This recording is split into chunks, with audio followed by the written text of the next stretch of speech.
Hi guys, hello. कैसे हैं आप लोग? आशा करते हैं बेहतर होंगे। तो मैं विपिन सर आप लोगों के लिए एक बार फिर से एक नए टॉपिक के साथ डिस्कस करने जा रहे हैं। सभी लोग फटाफट हमारे चैनल से जुड़े और अगर चैनल पे नए हैं वीडियो को सब्सक्राइब ये चैनल को सब्सक्राइब जरूर करें और वीडियो को लाइक भी करें, ठीक है। आशा करते हैं आप लोग पढ़ रहे होंगे अच्छे से और जो भी टॉपिक्स दिए जा रहे हैं पढ़ाए जा रहे हैं उनका नोट्स भी बना रहे होंगे, ठीक है। तो गाइज आपको हो सकता है कि वीडियो एक दो दिन ना मिल पाई हो। लेखपाल का एग्जाम था तो उस एग्जाम में एक दो दिन मेरा सेंटर थोड़ा सा दूर गया था, इस वजह से थोड़ा सा वीडियो नहीं बन पाई।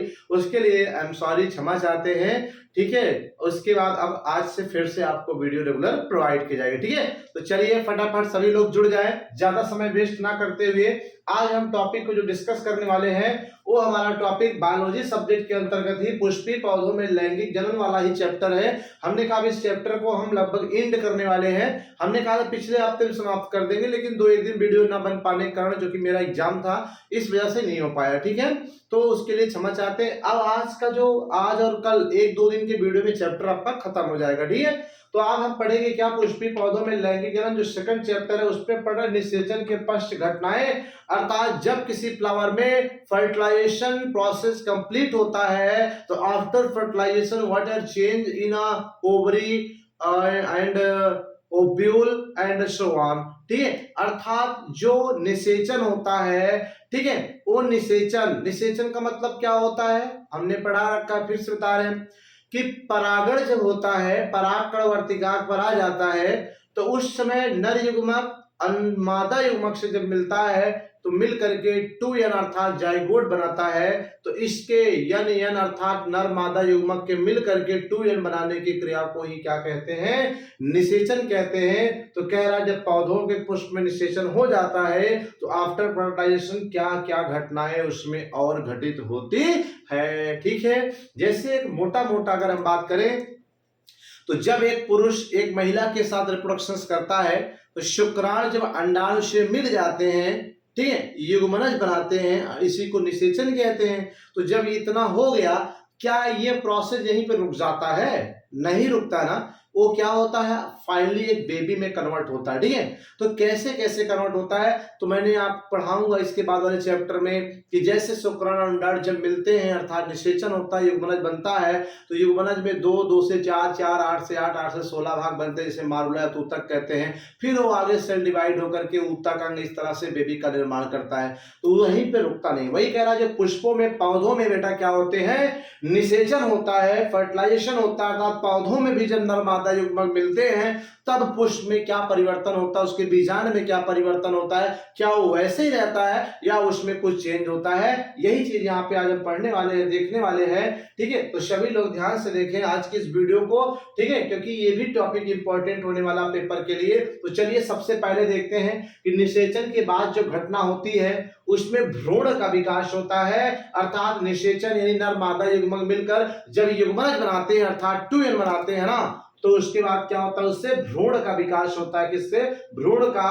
तो ये निषेचन का मतलब क्या होता है मैं यहाँ पे लिख दे रहा हूं, ठीक है। जैसे नर युग्मक बायोलॉजी में एन से, मादा युग्मक, ठीक है, एन से जब दोनों मिलते हैं तो युग्मनज बनता है। क्या बनता है भाई? युग्मनज बनता है अर्थात 2n, ठीक है, ये बनता है। तो यही पूछ रहा है कि जो निषेचन के बाद क्या घटना होती है, तो निषेचन मतलब नर युग्मक मिल गया मादा युग्मक से, बन गया युग्मनज। तो जो युग्मनज बन गया अर्थात उस युग्मनज के बाद में क्या परिवर्तन होते, क्या युग्मनज युग्मनज ही रहता है या उसमें कुछ परिवर्तन होता है, ठीक है। इसी बात का डिस्कशन हम करने जा रहे हैं। तो वैसे आप समझ गए होंगे निषेचन के बाद क्या होता है, भ्रूण का विकास होता है, अर्थात निषेचन में जो युग्मनज बना है ये आगे चलकर किसमें कन्वर्ट हो जाता है गाइस, इस भ्रूण में कन्वर्ट हो जाता है। तो हम भ्रूण का विकास कहते हैं कैसे होता है, ठीक है, उसको हम यहाँ पे देखेंगे खासकर द्विबीजपत्री पौधों में, ठीक है। तो ये द्विबीजपत्री पौधे का मतलब क्या होता है, ऐसे पौधे जिनके द्वि यानी दो बीज पत्र होते हैं, अर्थात ऐसे पौधे जिनके सीड में दो भाग होता है। जैसे आप चना है, चने को खोल दीजिए ऐसे दो भाग में खुल जाता है, ठीक है। मटर को खोल दीजिए दो ऐसे पार्ट हो जाते हैं ना, तो ये डाइकोटिलेडोनी है, अर्थात द्विबीजपत्री पौधे होते हैं, ठीक है। अब जैसे मक्का है तो मक्के को हम खोलेंगे तो खुलेगा, उसके सीड में कोई पार्ट नहीं है, तो ये मोनोकोटिलेडोनी अर्थात एक बीजपत्री होता है। जबकि चना, मटर, अरहर, सरसों, मूंग, मटर ये सब क्या है, द्विबीजपत्री, क्योंकि इनके सीड में दो पार्ट पाया जाता है गाइस, इसलिए डाइकोटिलेडोनी भी कहते हैं। तो यही कह रहा है द्विबीजपत्री पौधों में भ्रूण का विकास समझाइए। अगर आपसे क्वेश्चन पेपर में पूछ लिया कि द्विबीजपत्री पौधों में भ्रूण के विकास की प्रक्रिया को समझाइए, ठीक है, how develop of embryo in a dicotyledon plant, ये आपका क्वेश्चन पेपर में पुटअप किया जाता है, ठीक है। तो चलिए फटाफट जुड़ जाए। आइए देखते हैं सबसे पहली चीज। तो देखिए सबसे पहले कह रहा है कि निषेचन के उपरांत, निषेचन का मतलब कि जब नर युग्मक मादा युग्मक से पुष्प मिल जाता है, अर्थात जब युग्मनज बन जाता है, ठीक है, तो युग्मनज बनने के बाद कह रहा है कि जो युग्मनज बनता है निषिक्तांड, उसे निषिक्तांड भी कहते हैं। युग्मनज को क्या कहते हैं, निषिक्तांड अर्थात 2n कहते हैं। यह कुछ समय विश्राम अवस्था में रहता है, अर्थात जब पुष्प में नर युग्मक मादा युग्मक से मिल जाता है गाय, तो युग्मनज तो बन जाता है, लेकिन वह युग्मनज कुछ समय के लिए वैसे ही पड़ा रहता है, उसमें कोई चेंज नहीं होता, अर्थात there is no change in the zygote, ठीक है। युग्मनज माने जाइगोट, इसमें कोई चेंज नहीं होता, बस कब तक, after some times, every time नहीं, केवल कुछ समय के लिए।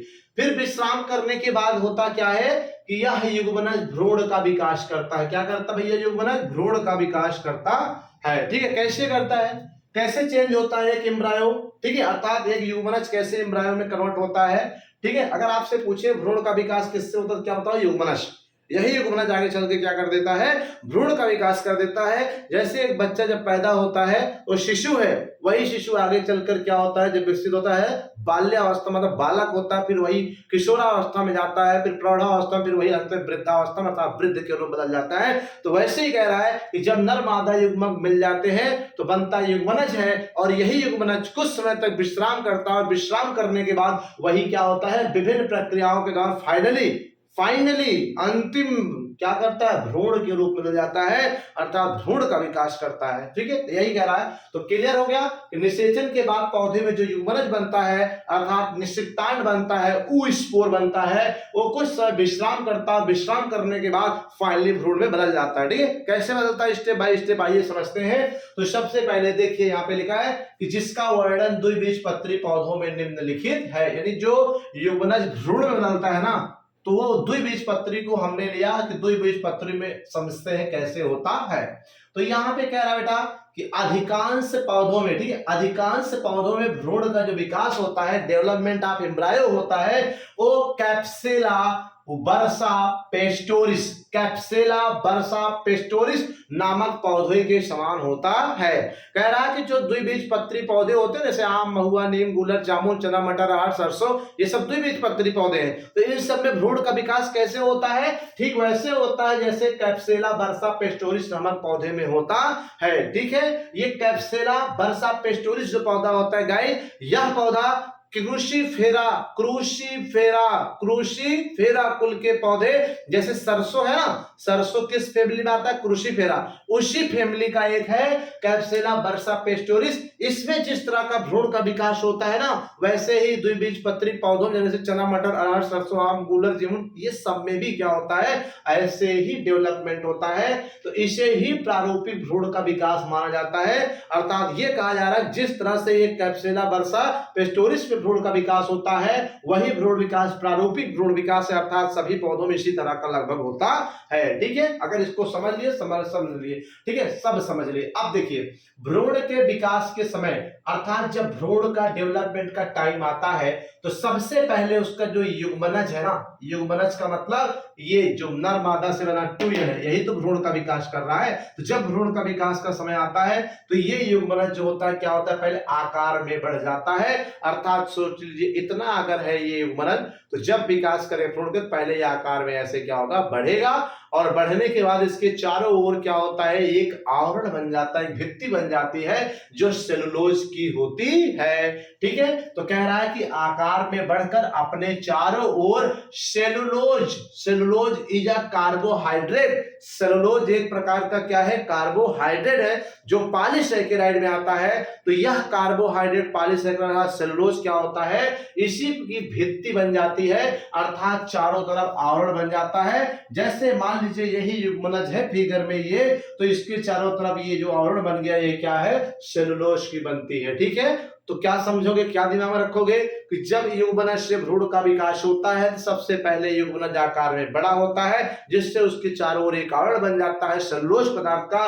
ठीक है, जो भित्ति के रूप में लेती है, और इसके बाद यह अनुप्रस्थ विभाजन द्वारा अर्थात ट्रांसवर्स सेक्शन, देखिए जैसे ये चीज है ना, ये इसी को अगर काटना है, जैसे गाजर आपने ले लिया, तो गाजर को अगर आप ऐसे काट दिए, ठीक है, बेड़ बेड़ जिसको देसी भाषा में कहते हो, अगर बेड़ बेड़ काट दिए ना भैया, तो इसे हम ट्रांसवर्स सेक्शन कहते हैं, टीएस कहते हैं। ठीक है, अनुप्रस्थ कहेंगे। और जब यलस कहते हैं, यलस मतलब अगर इसे खड़ा खड़ा फाड़ दिया जाए, ऐसे जिससे कहते हैं, तो ये एलएस में आता है। तो किसी चीज को दो तरह से डिवाइड करते हैं, एक ऐसे टीएस और एक ऐसे एलएस। तो वही कह रहा है कि जब भैया क्या होता है, युग्मनज भैया बड़ा होता है आकार में, चारों तरफ भित्ति बन जाती है। जब सेलुलोज की भित्ति बन गई, फिर वह क्या होता है युग्मनज, अनुप्रस्थ विभाजन, अर्थात क्या है कि अनुप्रस्थ विभाजन द्वारा दो भागों में बंट जाता है। ठीक है, और दो भागों में बंटकर दो कोशिका का निर्माण करता है। क्या करता है, दो कोशिका का निर्माण करता है, जिसकी पहली कोशिका जो होती है वो बीजांड द्वार की ओर होती है, जिसे आधार कोशिका कहते हैं या निलंबक कोशिका कहते हैं। जिसे क्या कहते हैं बेटा, आधार कोशिका या सस्पेंशन सेल कहते हैं, निलंबक कोशिका कहते हैं। और जो दूसरा द्वितीय भाग है, दूसरी कोशिका है, वो निभाग की ओर होती है। ठीक है, और वह निभाग वाली जो कोशिका है उसे अंतस्थ कोशिका या भ्रूण कोशिका, एम्ब्रायोनिक सेल कहते हैं। ठीक है, अंतस्थ कोशिका या भ्रूणी कोशिका कहते हैं। ठीक है, तो जब ये बीज आपका युग्मनज अनुप्रस्थ विभाजन द्वारा दो कोशिका में बढ़ गया, जिसमें पहला आधार कोशिका या निलंबक, दूसरा आपका अंतस्थ या भ्रूणी कोशिका बनती है। अब इस आधार कोशिका अर्थात निलंबक वाले में और अंतस्थ यानी भ्रूणी कोशिका में आगे चल करके ये कोशिकाएं फिर से बढ़ जाती हैं, जिससे आप समझ सकते हो 1 से 2 बना था, 2 से 4 बनेगा। तो वही कह रहा है कि ये कोशिकाएं पुनः बढ़ जाती है, क्या होती हैं, बढ़ करके टी आकार की 4 कोशिकी रचना वाली संरचना बनाती है, जिसे बाल भ्रूण कहते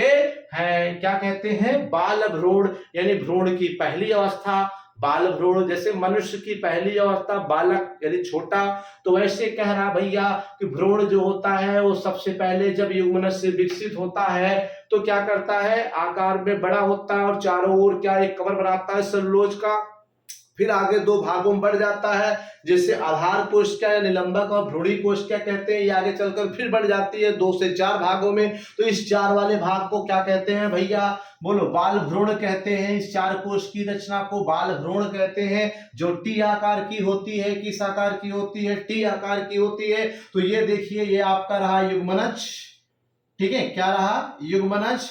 ये क्या हुआ, जब आकार में बड़ा हुआ तो इसके चारों ओर भित्ति बन गई। फिर इसका जो एक कोशिका था युग्मनज, ये बढ़ गया। देखिए 2 कोशिकाएं बना ली। इसमें पहला आधार कोशिका या निलंबक कोशिका, जो ये कह रहे हैं आधार या निलंबक, और दूसरी जो कोशिका बन रही भैया भ्रूणी कोशिका। ये देखिए अंतस्थ कोशिका, भ्रूणी कोशिका या अंतस्थ कोशिका होती है। ये आगे चलकर 4 भागों में बढ़ गई, यानी इन कोशिकाओं में भी डिवाइडेशन हो गया इस तरह से।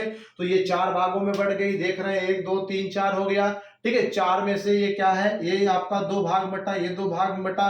तो यही को कहते हैं टी आकार का बाल भ्रूण। क्या कहते हैं, टी आकार का बाल भ्रूण कहते हैं। फिर आगे क्या होता है कि अब जो निलंबक कोशिका होती है, ये कई बार फिर से बढ़कर 6 से 10 कोशिका बनाती है। क्या होता है, निलंबक कोशिका। निलंबक कोशिका का मतलब ये वाली जो कोशिका है, देख रहे हो, ये निलंबक कोशिका, ये। ठीक है, ये क्या हुई, ये जो 2 कोशिका है फिर से ये बढ़कर 4 से 6, यानी 1 2 3 4 5 6 7 8, इस तरह से क्या होती है 6 से 10 कोशिकाओं में बढ़ जाती हैं। क्या होती हैं, 6 से 10 कोशिकाएं बढ़कर लंबी रचना बनाती हैं। तो ये देखिए, यही जब बटी तो 6 से 10 कोशिका में एक थोड़ा सा क्या हो गई, लंबी संरचना बनाती है जिसे निलंबक कहते हैं। अब इस लंबी संरचना को जिसमें 6 से 10 कोशिका में निलंबक कहलाने लगता है, सस्पेंसर कहलाने लगता है, ठीक है, निलंबक कहलाता है। और इसके ऊपर का भाग फूल करके एक पुटकिया बनाता है, पुटकिया कोशिका बनाती है। तो ये देखिए ये निलंबक है, इसके ऊपर का ये भाग क्या थोड़ा सा फूल गया, इसे पुटकिया कोशिका कहते हैं, पुटकिया कोशिका बनाती है। और यह निलंबक भ्रूण को नीचे की ओर ढकेल देती है, ठीक है, ढकेल देती है। और इसके ऊपर की कोशिका चूस्कांक का कार्य करता है। निलंबक ये है, इसके ऊपर की कोशिका क्या होती है, चूस्कांक का कार्य करती है। और निलंबक के निचली कोशिका आधा स्फीतिका कहलाती है। तो निलंबक ये है, इसके नीचे वाला यानी ये वाला बात करता है, आधा स्फीतिका ये जो बच रही है, देखो दिखाए भी यहाँ पे ये, ठीक है, ये पूरा निलंबक है। तो सबसे नीचे वाला ये वाला है, तो ये क्या कहलाती है, आधा स्फीतिका कहलाती है। यही आधा स्फीतिका जो आगे चलकर, ठीक है, आगे चलकर क्या होती है, मूलांकुर को जन्म देती है। मूलांकुर वही भाग होता है जिससे जड़ का विकास होता है सीड में, तो मूलांकुर के शीर्ष को जन्म देती है। तो निलंबक का कार्य क्या है, बीजांड से भोजन का, ठीक है, बीजांड काय से भोजन खींचकर भ्रूण को प्रदान करना। अर्थात जो ये निलंबक बना है इसका काम क्या होता है कि बोलो क्या होता है काम इसका, बीजांड काय से भोजन को खींच करके भ्रूण को देना। अर्थात जब भ्रूण का विकास होता है तो उसमें जो भोजन की आवश्यकता होगी उस भ्रूण को क्या होता है, यही बीजांड काय से खींच कर निलंबक इसे भोजन देता है। और इसी बीच दोनों, ठीक है, दोनों अंतस्थ कोशिकाएं एक अंतःप्रस्थ विभाजन द्वारा, अंतस्थ कोशिका का मतलब ये देख रहे हो, ठीक है, अभी तक क्या हुआ, निलंबक की बात चल रही थी, ठीक है, ये 2 से 4 हुआ, ठीक है, 1 से 2 हुआ, 2 से 4 हो गया। इसमें क्या हुआ, अंतः इसकी निलंबक यहां से यहां तक, इसमें 6 से 10 कोशिका, और इसकी अंतिम कोशिका आधा स्फीतिका कहलाती है। और बाकी सब क्या है, इसके सबसे ऊपर की कोशिका फूल कर एक मोटी संरचना जिसे पुटकिया कोशिका कहते हैं, ये हो जाता है। अब जो बच रहा कह रहा भ्रूणी कोशिका, ये भी 2 भागों में बटी थी, ये जो 2 भागों में बटी भ्रूणी कोशिका अर्थात अंतस्था, ये भी बढ़ जाती है कितने भागों में भैया, फिर से अनुप्रस्थ विभाजन द्वारा 4 भ्रूणी कोशिका बनाती है, ठीक है। और ये फिर से आगे बढ़कर 8 कोशिका बनाती है। तो ये देखिए यहाँ पे 1 था तो 2 था, ठीक है, भ्रूणी कोशिका क्या था, 2 भागों में था, तो ये भी देखिए बढ़ करके क्या हुआ, 2 3 4 कई भागों में बढ़ गया। फिर 4 से क्या हुआ, आगे फिर से बढ़कर ये देखिए कितना 8 कोशिका लिखा है ना, तो ये 8 कोशिका बनाती है, कितनी 8 कोशिका बनाती है, जिसमें से 4 कोशिका जो होती है भैया अध्याधार कोशिका कहलाती है, हाइपोबेसल सेल, और 4 कोशिका अग्राधार कोशिका अर्थात एपीबेसल सेल कहलाती है।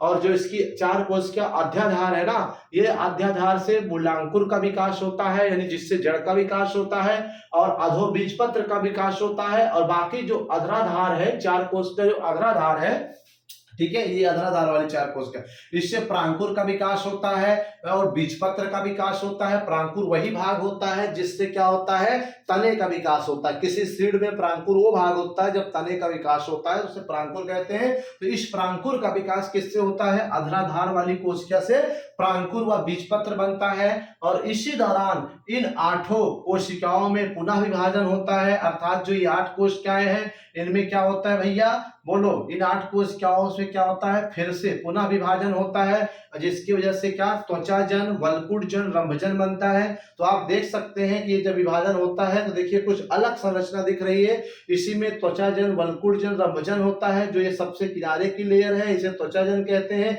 इसके बाद ये जो बीच की है वल्कुटजन कहते हैं, और जो यहाँ पे निचले स्तर पर थोड़ा होता है उसे रंभजन कहते हैं, रंभजन कहते हैं। और इसी, ठीक है, इसी दौरान भ्रूण जो होता है कुछ हृदयाकार का हो जाता है। तो आप देख रहे हैं ये जब बना आपका त्वचाजन, वल्कुटजन, तो इसी के विकास के समय ये जो भाग है देखिए क्या हो गया, कुछ हार्ट की तरह हो गया, जैसे आपका हृदय होता है कुछ इस तरह की संरचना में बदल जाता है। और यही जो हार्ट की जैसी संरचना है बाद में आगे चल करके मुड़ जाती है, मुड़ करके क्या होती है, बीजपत्र का निर्माण करती है। तो ये देखिए आगे चलकर ये मुड़ गया, ऐसे ही मुड़ करके ये बीजपत्र का निर्माण करती है। इस बीजपत्र का एक भाग प्रांकुर कहलाता है, अर्थात एक भाग ये हो गया, ये प्रांकुर समझ लीजिए, और दूसरा भाग आपका ये हो गया, ये आपका क्या है, मूलांकुर होता है। क्या होता है, मूलांकुर कहलाता है। ठीक है, तो ये आपका क्या हो गया, क्लियर हो गया।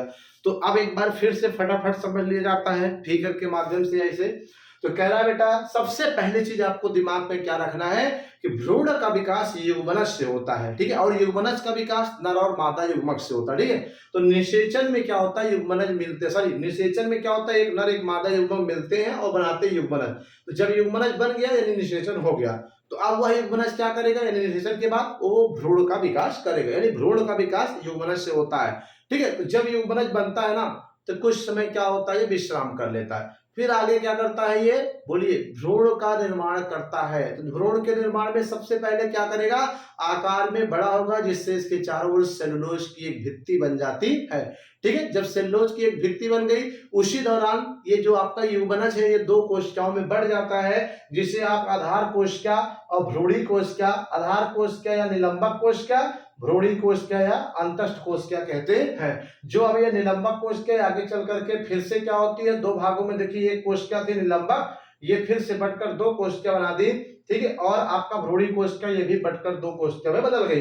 अब जो ये निलंबक कोशिकाएं थे फिर भी आगे चलकर 6 से 10 कोशिकाओं में बढ़ गई, जिसका नीचे सबसे अंतिम वाला ये अधःस्फीतिका कहलाता और ऊपर वाला भाग फूलकर थोड़ा सा एक संरचना जैसे पोटिका कोशिका कहते हैं। ठीक है, तो निलंबक का कार्य क्या है, भ्रूण को नीचे ढकेलकर इसे बीजांडकाय से भोजन लेकर इससे भ्रूण को प्रदान करना होता है।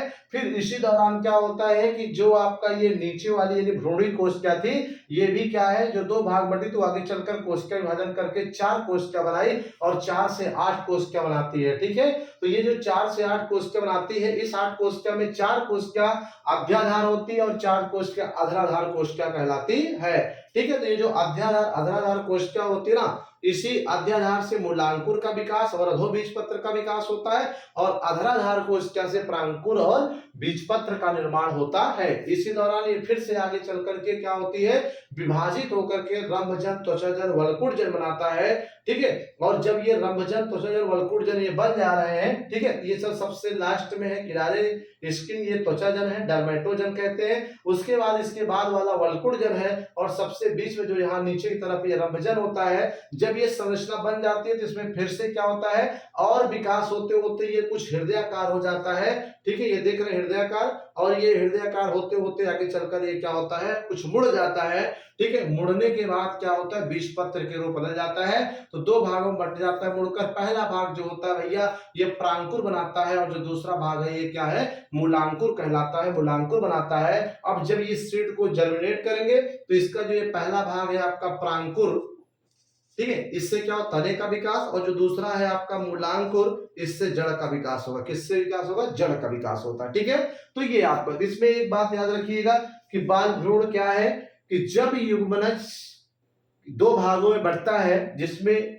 आधार कोशिका और भ्रूणी कोशिका बनती है ना, तो जो भ्रूणी कोशिका है ये आगे चलकर फिर से बढ़ जाती है। ठीक है, दो भागों में, और ये दो भाग की जो कोशिकाएं आगे चलकर 4 कोश की संरचना बनाती है, जिसे हम क्या कह देते हैं, बोलो, टी आकार का बाल भ्रूण कहते हैं। बस यही इतना हो गया। तो इस प्रकार से आपका द्विबीजपत्री पौधे में खासकर कैप्सुला बल्सा पेस्टोरिस, जो कि क्या है, क्रूसीकोरा कुल का पौधा है, जिसके उनका सरसों होता है, उसी के अंदर इस भ्रूण के विकास के स्टेप बाय स्टेप संरचना का स्टडी किया गया, और देखा गया कि यही टाइप का डेवलपमेंट लगभग हर द्विबीजपत्री पौधों में पाया जाता है। ठीक है, तो ये आपका रहा द्विबीजपत्री पौधों में भ्रूण का विकास, जो कि आफ्टर फर्टिलाइजेशन वाला प्रोसेस होता है गाइस। ठीक है, आई थिंक आपको समझ में आया होगा।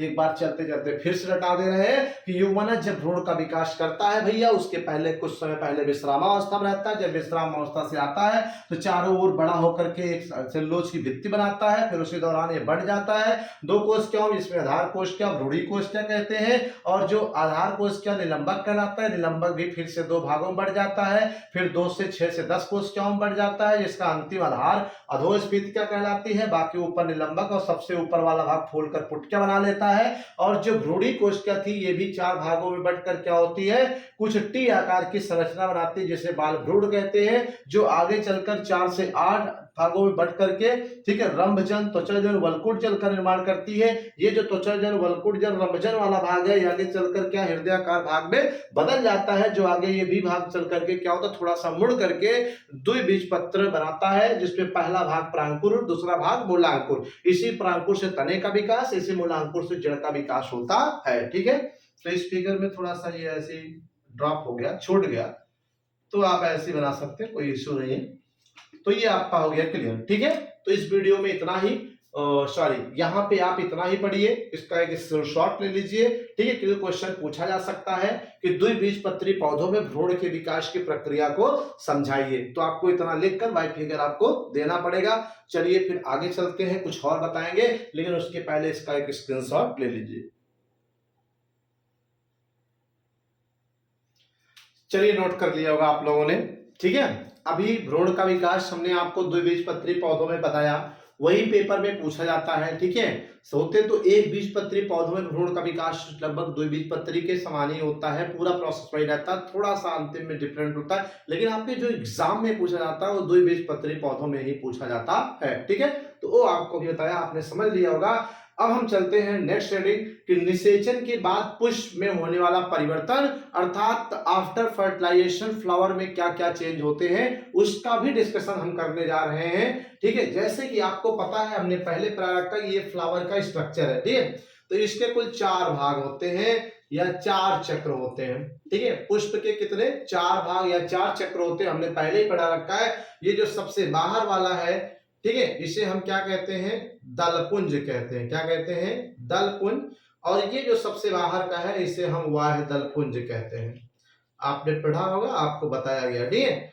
तो जो आपको भैया ये 4 भाग बताए गए हैं ना पिछले वीडियो में, पुष्पों में 4 चक्र 4 भाग पाए जाते हैं भैया। सबसे बाहर का है वाह्य दलपुंज, जिसे कैलिक्स कहते हैं, और दूसरा है दलपुंज, जिसे क्या कहते हैं, पंखुड़ी के रूप में जानते हो। उसके बाद ये आपका पुंकेसर रहा, अर्थात नर जननांग, और ये आपका जायांग रहा, अर्थात मादा वाला भाग, ठीक है।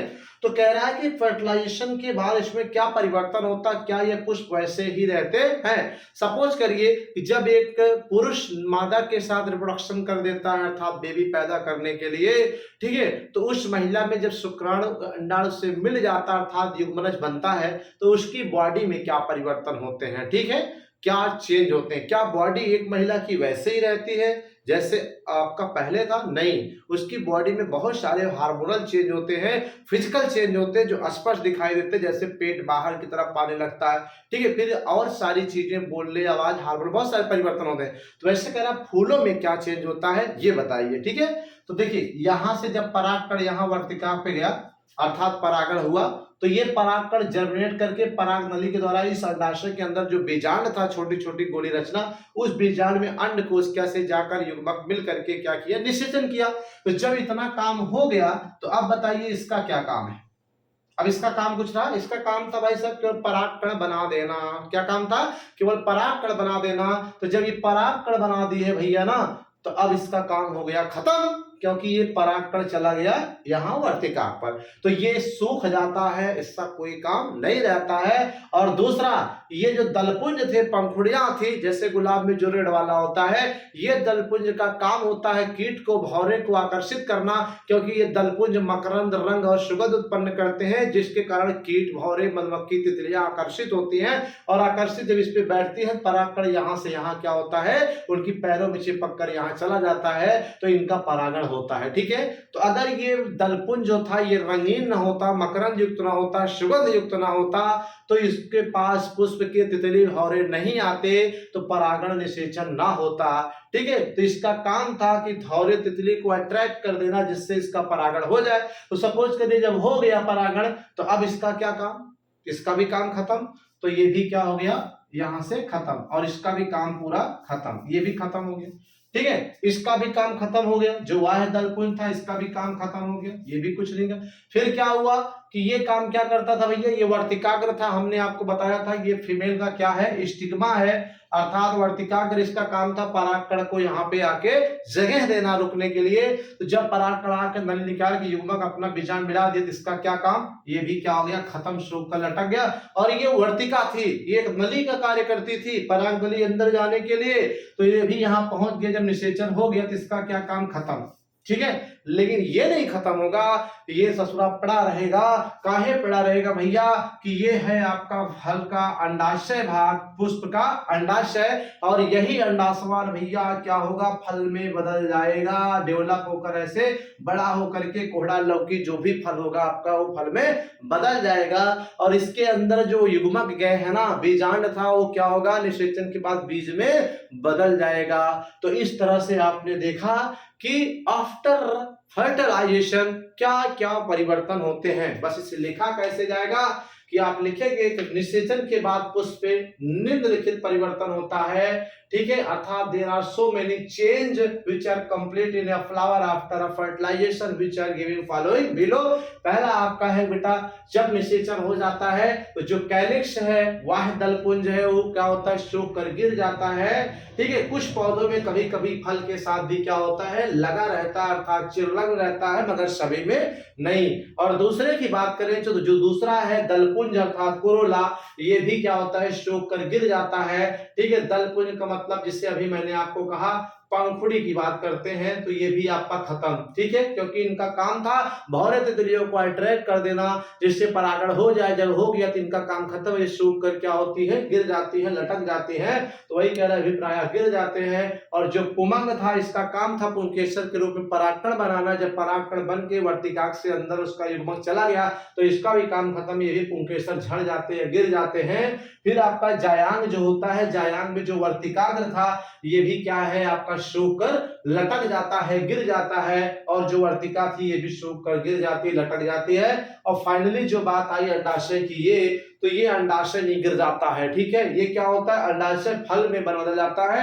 ये ऐसे बड़ा होकर के फल, कोहड़ा, लौकी, आम, सेब, तरबूज जो भी हो उस रूप में फल में क्या होता है, बदल जाता है। और इस अंडाशय की जो भित्ति थी ना वो फल के छिलके के रूप में अर्थात फल भित्ति बनाती है, जिसे छिलका के रूप में कहते हैं, ठीक है। तो अब अंडाशय के अंदर जो छोटी छोटी गोलाकार रचना बीजांड थी उसमें क्या हुआ कि बीजांड जो होता है बेटा बीज में बदल जाता है। किस में बदल जाता है, बीज में बदल जाता है। तो बस इस तरह से ये क्या हुए, पुष्प में निषेचन के बाद जो उसके पार्ट थे उन पार्टों के ये इस बारे में ये घटनाएं होती हैं। अब यहां से अगर आपसे पूछा जाए फल का विकास किससे होता है, तो आप देख रहे हैं अंडाशय फल बदल रहा है, यानी अंडाशय से ही फल बन रहा है। तो आप एक नंबर समझ सकते हैं क्वेश्चन अगर आपसे पूछा जाए कि फल का डेवलपमेंट पुष्प के किस भाग से होता है, कैलिक्स से होता है, कोरोला से होता है, एंडोसियम से, गाइनोसियम किससे होता है, अंडाशय से। गाइनोसियम का जो अंडाशय होता है ना उसी से इसका क्या होता है, विकास होता है। और आपसे कहा जाए सीड का डेवलपमेंट, बीज का विकास किससे होता है, बीजांड से होता है,